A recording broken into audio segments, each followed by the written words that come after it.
नमस्ते. आम्ही अचानक गावी आलो कारण ना आमच्या कंपाऊंडमध्ये ना आग लागली होती आणि झाडं म्हणजे जळाली. तर आमच्या शेजाऱ्यांनी फोन केला की थोडीफार जिवंत आहेत तर पाणी घालायला या, म्हणजे ती जगतील. पण आमच्या भाच्याचं लग्न होतं म्हणून मग आम्ही आलो नाही. 15 दिवसापूर्वी ही आग लागली होती आणि मग आता आलो आहे. तर हे बघा, सगळे म्हणजे नारळाची म्हणजे 8 नारळाची झाडं होती आणि तिची सगळी पानं तर जळून गेलेत पूर्ण, त्याला आग लागून. आणि 3 काजूची होती तर त्यांना पण खालून पूर्ण फांद्या त्याच्यात जळाल्या आहेत.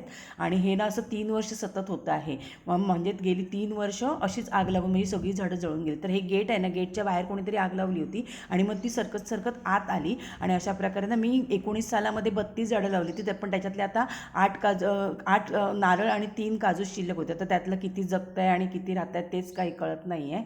बघू आता किती जिवंत राहतात ते. तर हे असं झाडं लावून असं दरवर्षी माझं असं नुकसान झालेलं आहे. आणि तरी आम्ही डिसेंबर महिन्यात आलो ना, तेव्हा हे सगळं गवत वगैरे भरलं होतं, अर्धं जाळलं होतं, नाहीतर खूप मोठी आग लागली असती.